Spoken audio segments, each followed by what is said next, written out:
This video introduces Fourier series, and the Fourier series is as follows. So the Fourier series for a function f of x, which is a function on the interval from negative L to L, is the projection of f onto the orthogonal family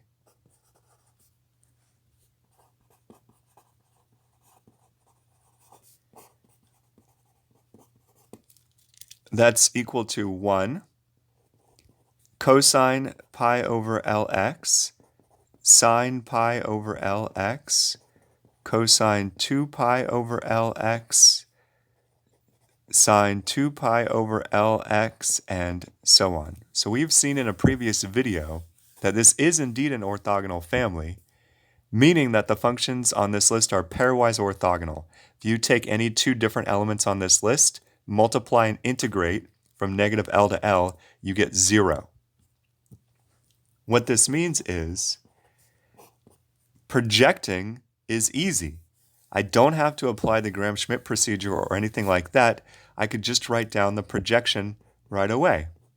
So that means that our Fourier series is the projection given by the inner product of f with 1 over the inner product of 1 with itself times 1 plus the inner product of f with the next function on this list, cosine pi over Lx, divided by the inner product of cosine pi over Lx with itself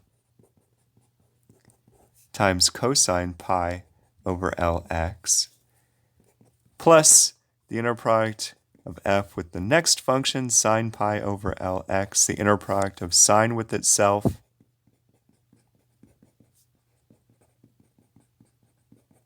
times sine pi over Lx, and so on. Now I'm going to write this as an infinite sum. This first term is some constant. I'm going to call that constant a0 over 2. I'll talk about y divided by 2 in a minute, but it's just some constant. Call it a0 over 2. Then I'm going to write down the rest of the terms in this infinite sum. I'm going to write them as the sum going from 1 to infinity. Then I'm going to group all the cosine terms together. So all the cosine terms look like cosine n pi over Lx. So I have some constant. It's the term in front. Some constant found by evaluating the inner products times cosine n pi over Lx. And then I have a similar term, but with the sine functions. So this will be plus bn sine n pi over Lx. This is the general form of the Fourier series right here, where I'm going to tell you what these coefficients are.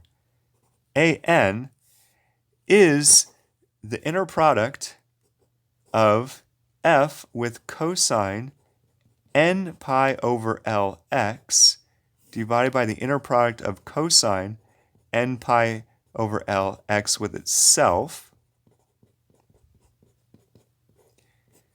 Now, if you expressly write down the integral, you get the integral from negative L to L of the function f of x times cosine n pi over Lx dx. And you have to divide by the inner product of cosine with itself, which is the integral from negative L to L of cosine squared n pi over Lx dx.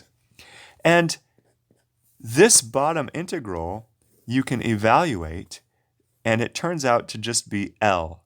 So the coefficient an is 1 over L times the integral from negative L to L of f of x times cosine n pi over Lx dx.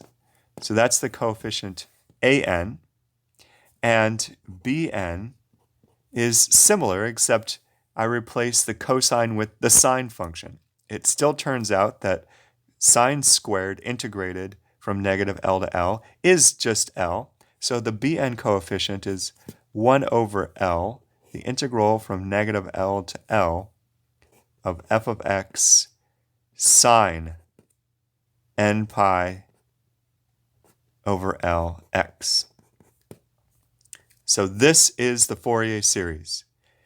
Your function f of x is some combination of sines and cosines and a constant, where the coefficients are given by these integral formulas.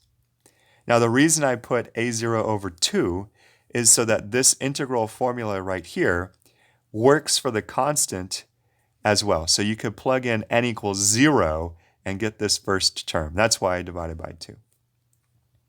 So how do you find a Fourier series? You evaluate these two integrals and you put their results in for an and bn. That's the Fourier series. So let me do one example to finish this video.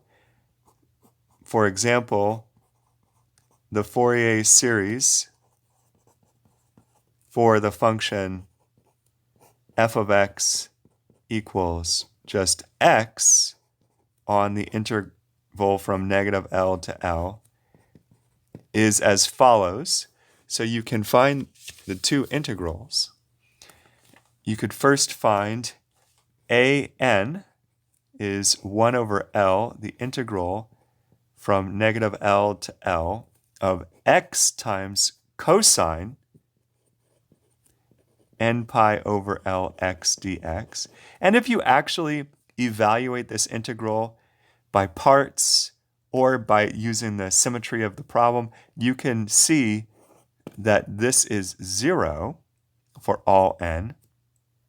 If you do the integral of bn, 1 over L, integral from negative L to L of x times sine n pi over Lx dx, then after evaluating, I believe you'll get negative 1 to the n plus 1 power 2L divided by n pi.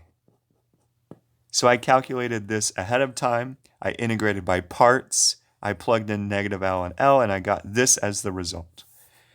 So thus, in this case, the function x, well, the a0 term is 0, and all the an terms are 0. So in this example, you don't happen to have any cosine terms.